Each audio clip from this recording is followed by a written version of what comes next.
In the heart of Wall Street, money changes hands by the second. Fortunes rise and fall in the blink of an eye. But in 2008, amid a sea of collapsing markets and broken trust, one scandal went too far. A seductive mistress, a $100 million hedge fund, and a dead man thrown from a penthouse balcony in Manhattan. This is the story that Wall Street tried to forget. This is the mistress, the money, and the murder. His name was Daniel Whitmore, a 34-year-old prodigy on the New York Stock Exchange floor. Yale graduate, ex-Goldman Sachs.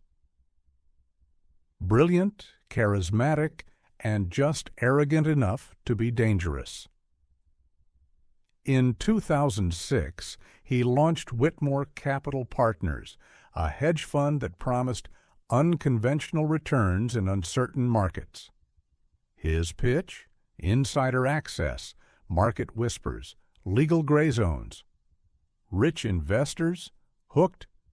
But Daniel had a secret. His fund wasn't making money. It was bleeding it. To keep appearances, he started faking statements, moving client funds between shell entities, funneling cash through offshore accounts in the Caymans. And then he met Isabella Ruiz. Isabella was everything Daniel wasn't: calculated, cold, dangerous. She worked as a mid-level analyst at the Securities and Exchange Commission, SEC. At a fundraiser in Midtown, Daniel saw her, and Isabella saw opportunity. Within weeks, the two were in a secret relationship. But it wasn't just passion, it was power. Isabella began leaking sensitive SEC investigation leads. She tipped him off about surprise audits, regulatory shifts, and even which hedge funds were being watched. In return, she got cash, gifts, apartments, and control. But as the stakes rose, so did the tension.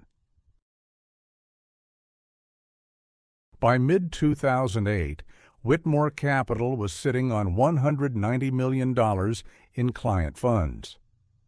But the money wasn't real, at least not anymore.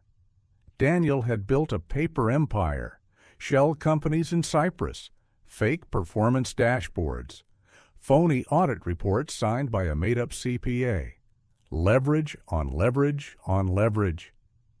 Isabella began pushing him harder. Go bigger. Buy silence. No more mistakes. But Daniel was losing control.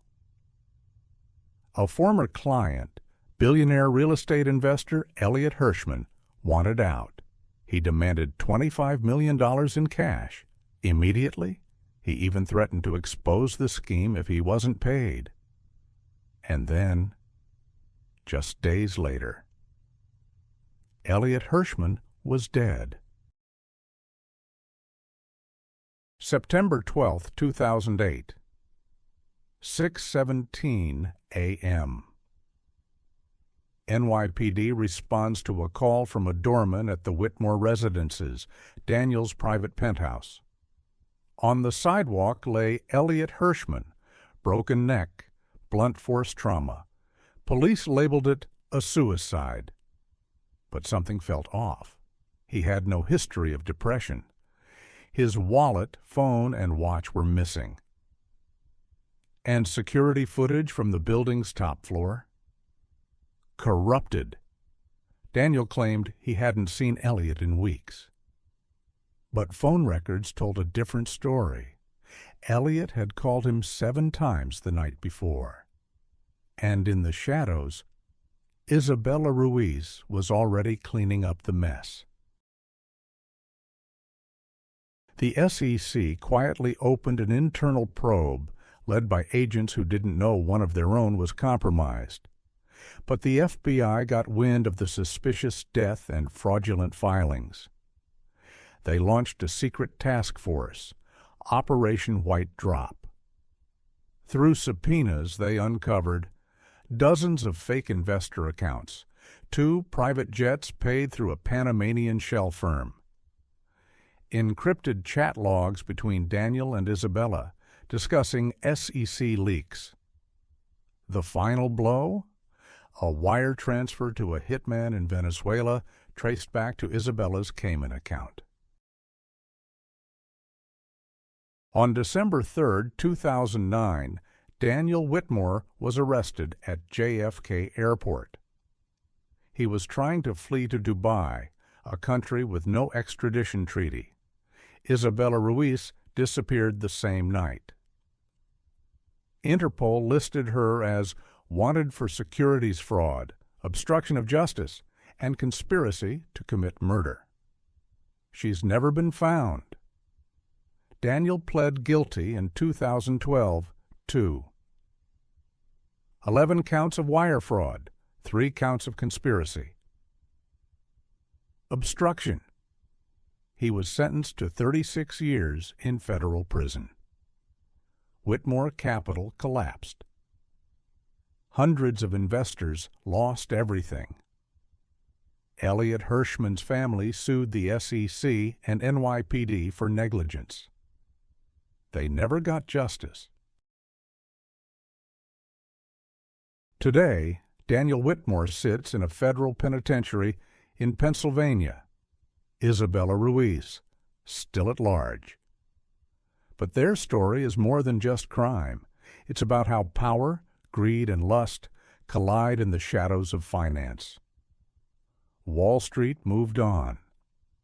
Another scandal, another arrest, another bull market. But the question remains, how many more Elliot Hirschmans must fall before someone looks behind the curtain? That's a wrap for now.